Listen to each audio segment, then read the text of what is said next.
Al final todo va a estar bien. Si las cosas no están bien, este no es el final. O lo que es lo mismo, cuando el único final aceptable es el final bueno, el terror puede volverse interminable. El tema de hoy, la sierra de Zeigarnik, una técnica que trata de emplear el sistema conocido como el efecto Zeigarnik. Bueno, más que sistema, un fenómeno observado y que se maneja bastante en los videojuegos, normalmente para fastidiar al jugador. Esto va a ser la sierra de Zeigarnik, cómo utilizar el efecto Zeigarnik a tu favor. La presentación de siempre. Esto es Modo Protegido, el podcast del autoproclamado programador de videojuegos. Mi nombre es Mario, como el Mario Bros. Y el Twitter es @modoprotegido, todo pegado y con ceros en lugar de O's. Antes de entrar a la parte que suena libro de texto, voy a contar algo de historia. Alguien que nació a principios de la década de los 60 dijo algo muy interesante una vez. ¿Cómo es posible, hablando él, que la gente de su generación tuviera la sensación de haber visto tantas películas y tantos programas de televisión e incluso podía recordar cosas de programas que había visto 50 años atrás? Y sin embargo, las nuevas generaciones tienen cientos de canales a su disposición y algunos hasta acceso a servicios stream donde pueden ver series y películas completas cuando les dé la gana. Parece no recordar nada de lo que vieron. Lo más interesante es que si alguien tomara todas esas películas y programas de 50 años atrás y los metiera en un servicio de streaming, podría verlos todos en pocos meses, menos de un año, sí. Tiene otras cosas que hacer. La razón por la que estas cosas son mejor recordadas que los programas que uno puede ver de principio a fin tienen que ver con el efecto Zeigarnik. Pero ¿por qué en esta época, si tenemos acceso a tantas cosas, parece que no recordamos nada? En el caso de los otakus, por ejemplo, pueden recordar perfectamente tramas de animes de hace 30 años, como por ejemplo Dragon Ball, por decir alguno, y sin embargo no pueden recordar un anime que vieron apenas hace un año o dos. En parte no es tanto porque los nuevos productos sean malos, sino que por el hecho de que tenemos esa inmediatez, parece que no nos permite recordar las cosas. Realmente, la primera vez que escuché del efecto Zeigarnik fue en una entrevista donde decían cómo los primeros videojuegos basados en redes sociales estaban aprovechando muchos efectos psicológicos y demás, cosas que gente muy inteligente hace metiendo ratones dentro de cajas con pedazos de queso y cables que dan descargas eléctricas. Para los que recuerdan la época de inicios del Facebook, probablemente les suenen juegos como Farmville y Candy Crush. De hecho, el Candy Crush creo que todavía lo juegan algunas señoras por ahí.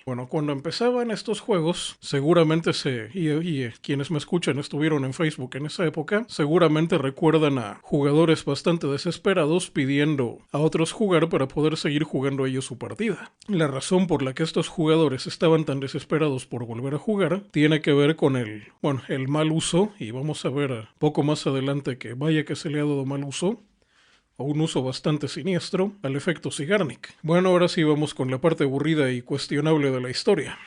Voy a ahorrarme algunos detalles políticos para no entrar en polémicas. Zeigarnik era uno de esos científicos locos trabajando para dictadores en algún lugar en las afueras del mundo libre. Zeigarnik se sorprendía de algo muy interesante cuando iba a restaurantes. Y cuestiono esta historia porque en esa época y en ese lugar era poco probable que hubiera comida fácil de obtener. Pero no es el tema de esta historia.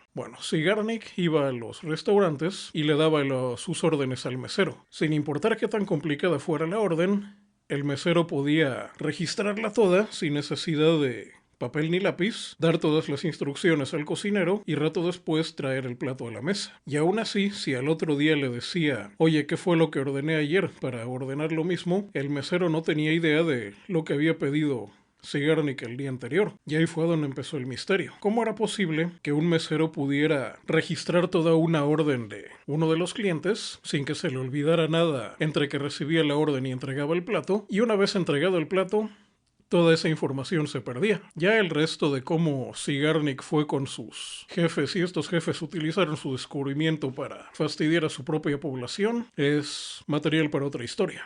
Pero mucho tiempo después, el efecto Zeigarnik se empezó a utilizar para fastidiar a los gamers, o más bien debería decir, para enganchar normies que no tenían idea de cómo moverse por internet. Vamos a repasar algunos casos famosos en los que el efecto Zeigarnik se ha utilizado para fastidiar a la gente. Para entenderlos un poco, hay que entender algo relacionado con el efecto Zeigarnik.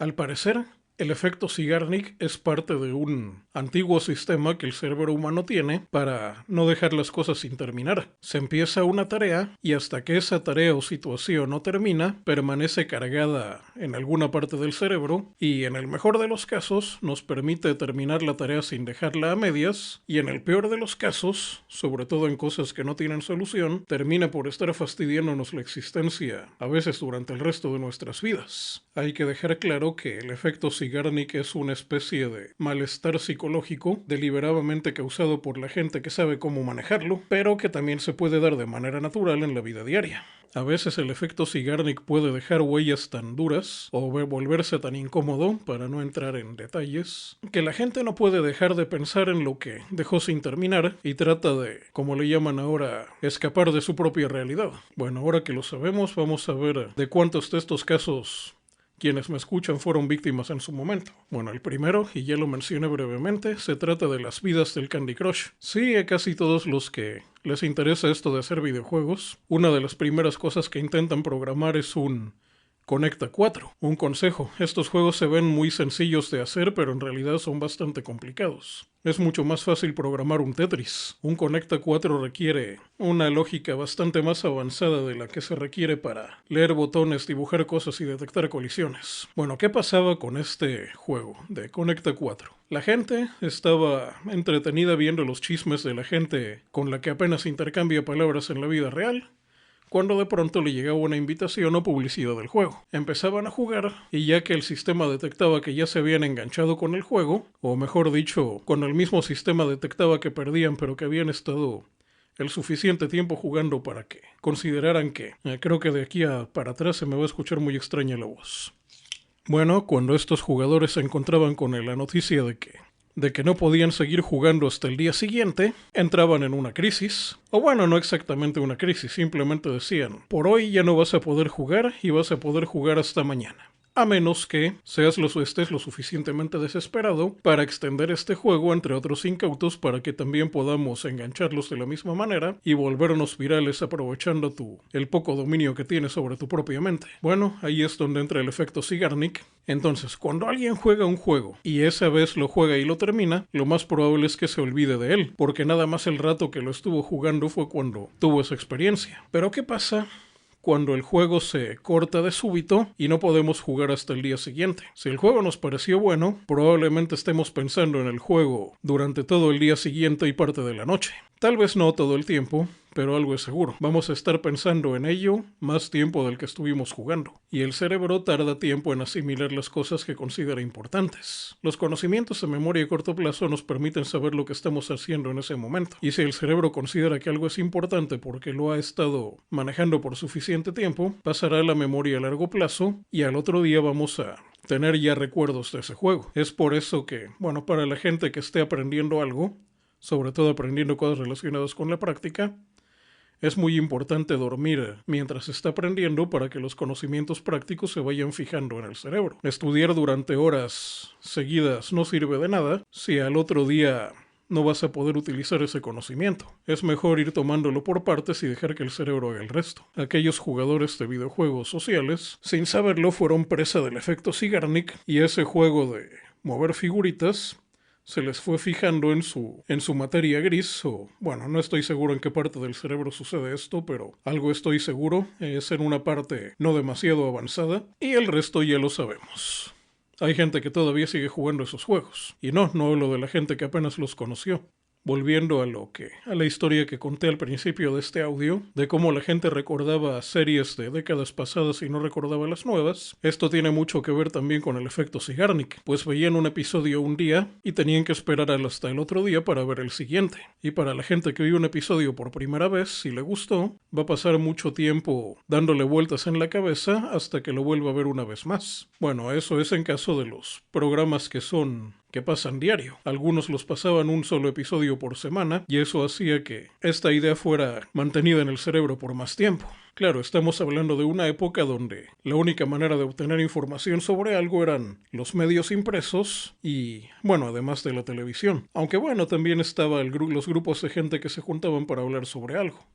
lo que pasa en cualquier comunidad. Otro ejemplo del efecto Zeigarnik usado para el mal es lo que ocurre en los noticieros. La mayor parte de gente que ve las noticias realmente no le importa si hay una guerra al otro lado del mundo o si hay millones y millones de dólares que están huyendo del país. Lo que le importa son cosas pequeñas sobre su vida o que cree que son cosas sobre su vida aunque realmente son bastante lejanas. Lo más popular son probablemente deporte y espectáculos. Y no estoy hablando de gente que practica deportes ni las artes. Pero hay otra noticia bastante más cercana para la gente que las ve, y me refiero al pronóstico del tiempo. Muchas veces la gente solo ve las noticias por esto, o en caso de que haya ocurrido algo demasiado fuerte cerca de donde viven. Si tienen la costumbre de ver noticieros, probablemente se darán cuenta de que cuando van a empezar estos segmentos, es cuando meten los cortes publicitarios más pesados. ¿Por qué lo hacen? Porque la gente está esperando que le den una noticia y ahí es donde se engrana la máquina que dice, ahora voy a estar atento a esto, y en ese momento cortan el proceso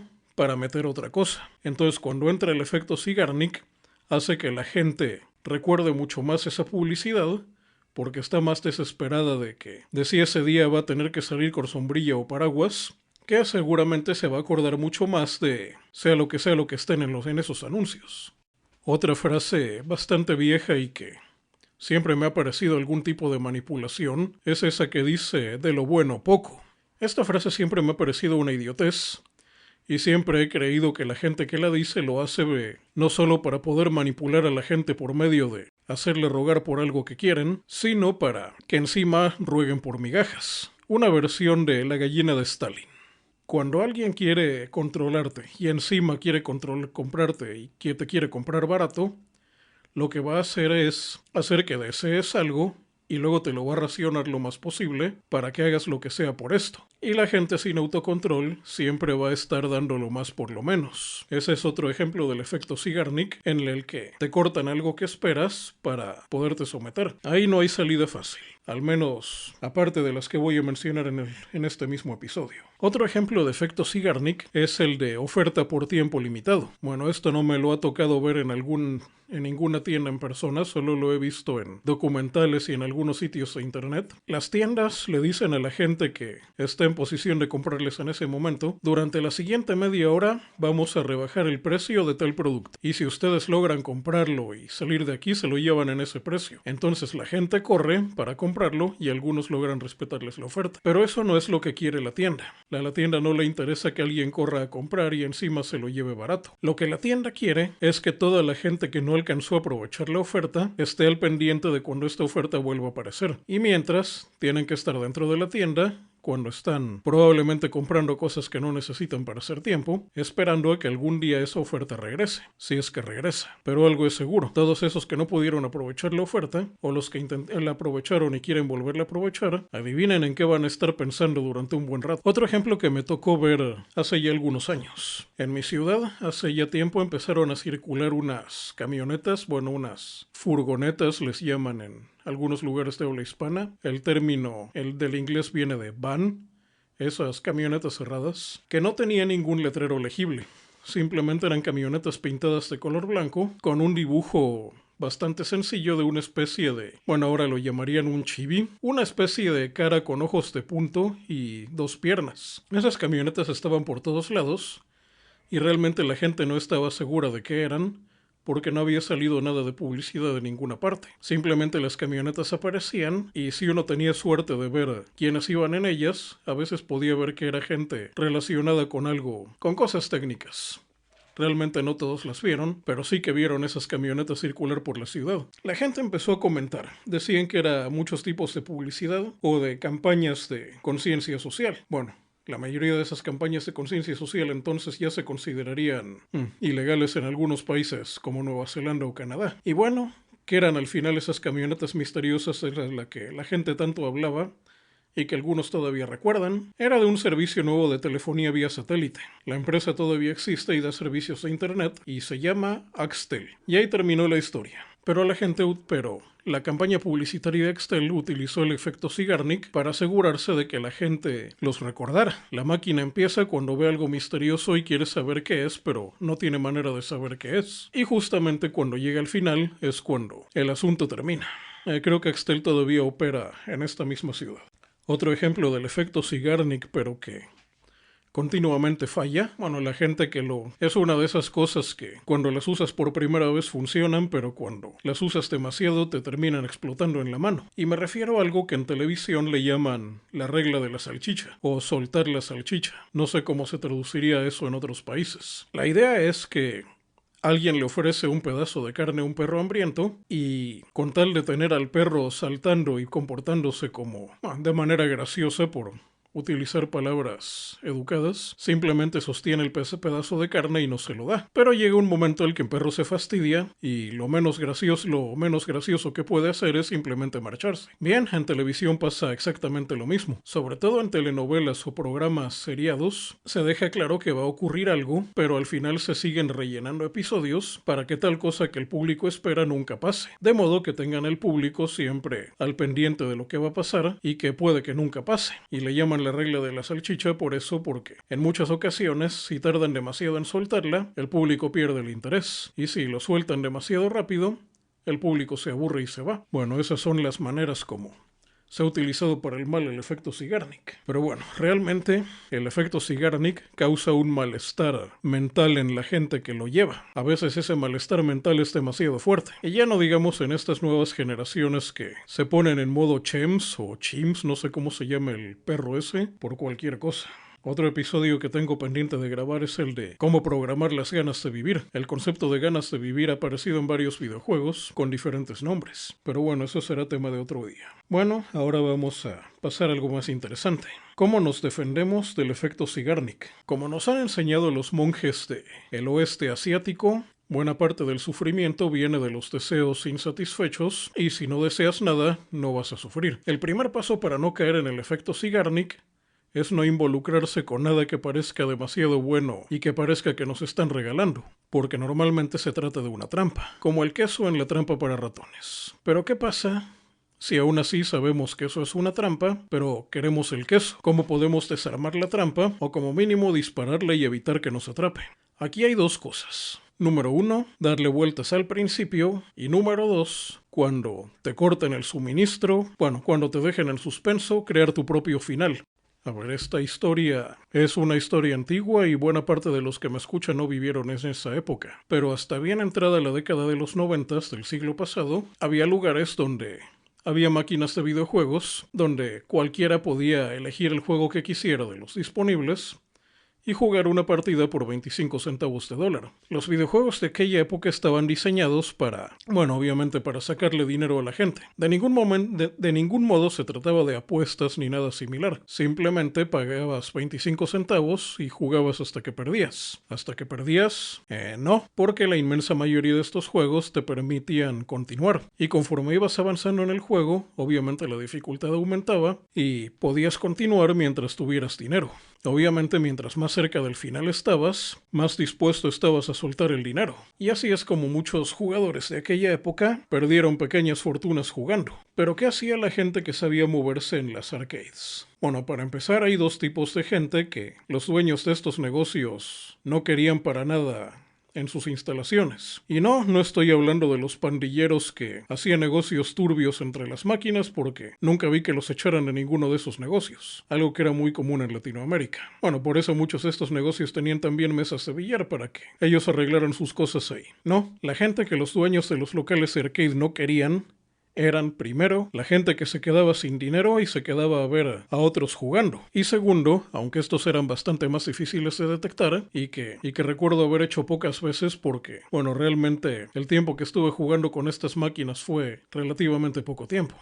El siguiente jugador que sabe cómo mantenerse el mayor tiempo posible en un arcade es aquel que, Cuando pierde, vuelve a empezar desde el principio, porque se mantiene en las partes más fáciles del juego mientras aprende, y conforme va aprendiendo en los niveles más bajos, va avanzando cada vez más en los niveles más altos, y al final llega a terminar y dominar el juego con muy poco dinero, a diferencia de otro que necesita llevar una bolsa de dinero bastante pesada para terminar un juego en el que no es bueno jugando. Otra cosa que de hecho me tocó ver en algunos locales de arcade retro, porque esas máquinas hace más de 20 años que no se fabrican, jugadores que utilizaban ambos controles para tener una ventaja que no tendría un jugador normal, con un solo control. Esto pasaba sobre todo en los juegos de disparos. Juegos de pistolas de luz, creo que es el término que se utilizaba entonces. Es por eso que en algunos locales utilizaban pistolas de luz que se necesitaban sujetar con ambas manos. Otra trampa que hacían en esos juegos era ponían retos imposibles de pasar a propósito, pero que no a primera vista parecía que el que fallaba era por culpa del jugador. Un buen ejemplo de esto era un videojuego llamado Rastan, que era un plataformas de un bárbaro que iba peleando con... Bueno, típica película de Conan el Bárbaro. En el último nivel había un abismo que era mucho más grande de lo que el personaje podía saltar. Realmente no había manera de pasarlo al primer intento, ni al segundo, a menos que se explotara una vulnerabilidad. Bueno, una característica del juego. El término técnico es un exploit. Para cualquiera que haya programado un juego de plataformas que implemente pozos donde el jugador pierda al caer en ellos y que no reaparezca desde un save point o el principio del nivel, lo que programa es, por medio de un buffer circular, ir guardando la última superficie donde se podía poner los pies, y en caso de caer en alguna trampa o morir con los pies en el aire, a eso se oyó muy feo, o morir sin tocar el suelo, el jugador reaparecía en el último lugar donde hubiera podido pararse según este buffer circular. Entonces, en ese abismo de Rastan, al caer en él, aparecía en la orilla del abismo desde el que saltó. Bueno, eso era lo que sucedería. Para explotar el abismo, para poder cruzar el abismo de Rastan, había que saltar de tal manera que esa posición de la que saltó ya no apareciera en la pantalla. ¿Qué haría el sistema? El código del juego buscaría la siguiente posición donde poderse parar, y la posición más cercana era más allá del abismo. De este modo el jugador podía perder una o dos vidas lanzándose al abismo, pero después aparecería del otro lado de él. Claro, si lo hacía bien. Pues sí, en esa época había ese tipo de trampas sucias para sacarle dinero a los jugadores que creían que estaban a punto de terminar el juego y mientras más dinero pusieran, más oportunidad tendrían. Sí, tengo que confesar que hubo un par de juegos que terminé así, específicamente Final Fight y Chase HQ. No es algo que me enorgullezca precisamente. Bueno, esa es una para evitar el efecto Zeigarnik, simplemente consumir una y otra vez lo que te den gratis y no preocuparte demasiado por pasar de ese nivel, para no tener que dar nada. Bueno, de hecho esto no es ningún secreto. La mayor parte de los videojugadores que juegan, los gamers que juegan juegos free to play, nunca pasan de ese nivel. Los contados que sí lo pasan son lo que en los casinos llaman las ballenas, que es gente a la que la casa le puede sacar muchísimo dinero. Y esas ballenas son una muy pequeña minoría. La siguiente manera de evitar el efecto Zeigarnik es crearnos el final. Pero no siempre un efecto Zeigarnik es algo perjudicial. Mucha gente lo está buscando, sobre todo cuando se trata de películas o series de televisión. Por ejemplo, desde que uno se entera de que va a salir la película que quiere ver y sale de la sala, pueden pasar ya no digamos horas o días, a veces hasta semanas o meses. ¿Y qué pasa cuando alguien nos cuenta el final de la película que todavía no hemos visto? O inclusive que nos cuenta algo que va a pasar en el siguiente segundo. Nos fastidia. Ese es un ejemplo de cómo terminar con un efecto Zeigarnik, que hasta cierto punto era algo que estábamos buscando. Pero cuando el efecto Zeigarnik lo utilizan para fastidiarnos, esto puede ser una salida. Cuando realmente sabes que nada bueno vas a lograr, terminas esa historia y al demonio. No tiene caso saber lo que va a pasar cuando ya sabes lo que vas a vivir. Eso tiene muchas aplicaciones. Tómanlo en cuenta cuando detecte que alguien les empiece a racionar las cosas que ustedes desean y los obliga a hacer cosas que no deberían hacer. Ya saben, mucho del poder viene de la dependencia. Mientras menos dependas de alguien, menos poder tendrás sobre ti. Por alguna razón, mucha gente que toma en serio esta frase se le olvida meter en esa lista a la gente que les paga por hacer un trabajo. Había olvidado dos manejos del efecto Zeigarnik especialmente siniestros. Algo que me tocó ver dejémoslo en que lo vi en un documental para evitar preguntas incómodas. Algo que se hacía en algunas zonas de guerra era ocultar artefactos explosivos dentro de peluches y juguetes. Los soldados, estresados por la batalla, y quien no lo estaría sabiendo que su vida puede terminar ahí mismo, de pronto entre todo el horror que ven algo alegre y colorido. Como mínimo, ver algo así los desconcierta y quieren saber de qué se trata. Y cuando se acercan, ya sabemos que la siguiente cosa colorida van a ser ellos, aunque no precisamente alegre. Esa es otra aplicación del efecto Zeigarnik. Otra más siniestra y que, como ya sabemos, muchos horrores sociales los identifican primero en Japón y de ahí brincan al resto de la civilización. También se da mucho explotar a gente con problemas de socialización para sacarle dinero. Se le muestra un producto que les recuerda algo que siempre quisieron y nunca tuvieron. Y no estoy hablando de nada que puedan comprar con dinero. Y también así es como los enganchan. Varios juegos tiene nombre pero no me acuerdo cómo se llama, de esos juegos de móviles en los que te tienen esperando que algo aparezca y nunca aparece.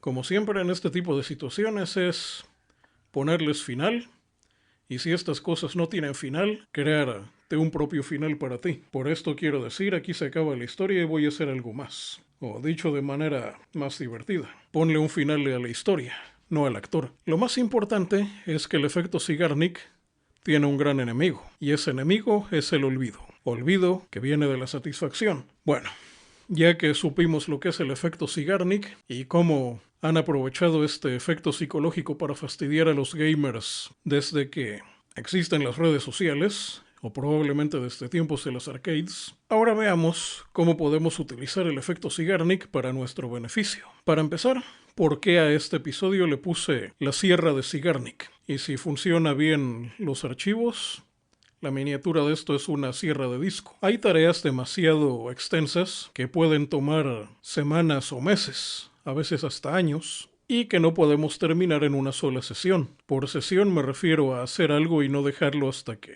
necesites, dejémoslo en terminar la jornada laboral. Ya sabemos lo que significa traer el trabajo en modo protegido.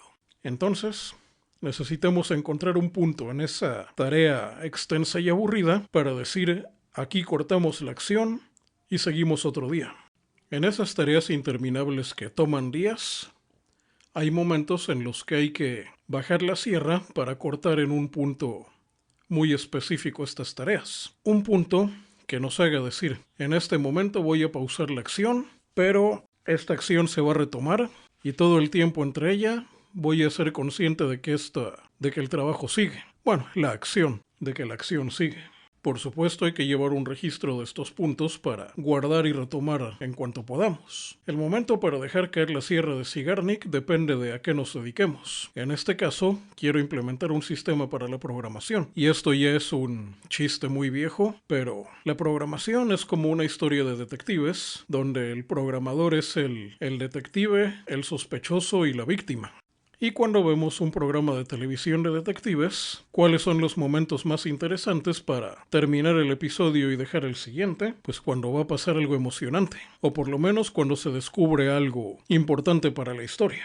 Viéndolo de un punto más objetivo, programar son los siguientes pasos en círculo. Pensar qué hacer, programar, ver por qué el programa no funciona, resolver el error y regresar al principio, de decidir qué hacer. El punto más interesante para dejar caer la sierra de Zeigarnik es en el punto donde se está averiguando por qué el programa no funciona y el bug se resuelve. Mucho mejor si ya hicimos una idea de cómo podemos resolverlo y queda poco tiempo o energía para seguir adelante. Sin duda ese es el mejor momento para cortar la acción y seguir otro día.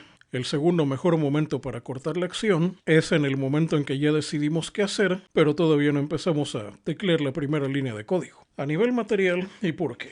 Como saben, todo buen sistema de computación empieza en papel. La sierra de Zeigarnik no es más que una especie de momento es una hoja dentro de una carpeta, que es lo mismo que el resto de las bestias binarias, donde cuando se va a cortar la acción se anota la fecha y la hora y lo que se estaba haciendo en ese momento y lo que se va a hacer el siguiente. No la tengo a la mano, pero la última entrada en la agenda de la sierra de Zeigarnik dice: ya se decidió si hacer una rutina de conversión numérica para 1 byte a la vez o para el registro completo de 64 bits. Se decidió que serían las dos cosas, empezando por la de 1 byte a la vez. No todas las variables son de 64 bits. y en el momento en que pueda retomar la acción, a esa parte esto me va a servir como una especie de briefing.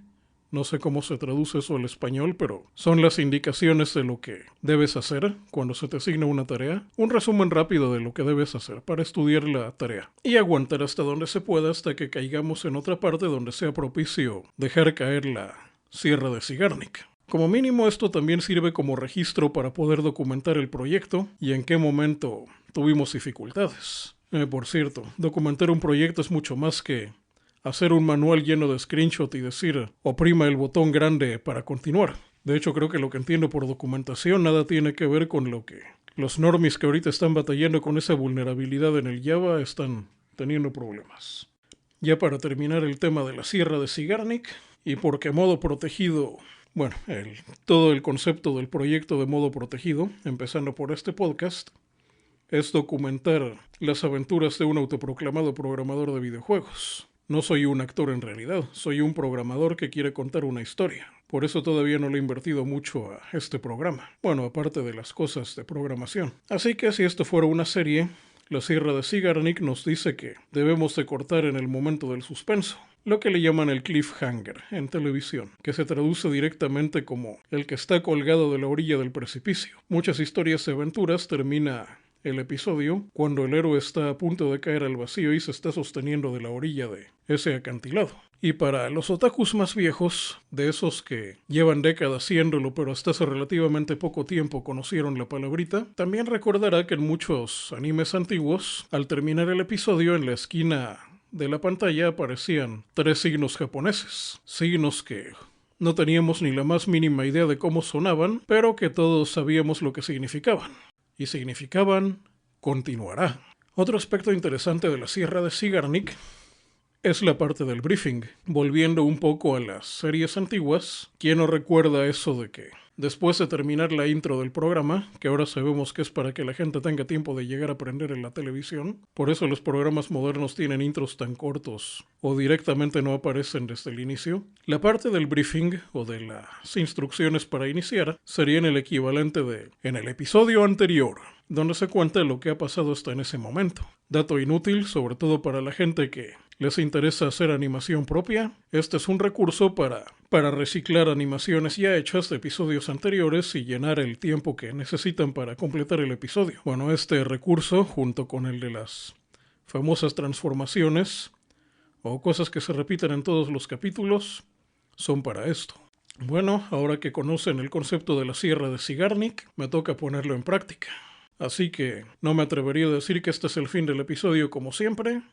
Es el fin del tema de la Sierra de Sigarnik, pero justo cuando la sierra va a sonar es cuando aparecería, bueno, en este caso en los videojuegos no sería continuará, sino bien podría ser, por favor inserte el siguiente disquete. No, eso ya es muy viejo. O como mínimo aparece el icono de cargando la siguiente misión. Que si tienen un disco SSD van a necesitar ojos muy rápidos para verlo. Bueno, este podría ser un continuará. Tema de la Sierra de Sigarnik. Aquí es donde da su corte. Fin del episodio, de todas formas.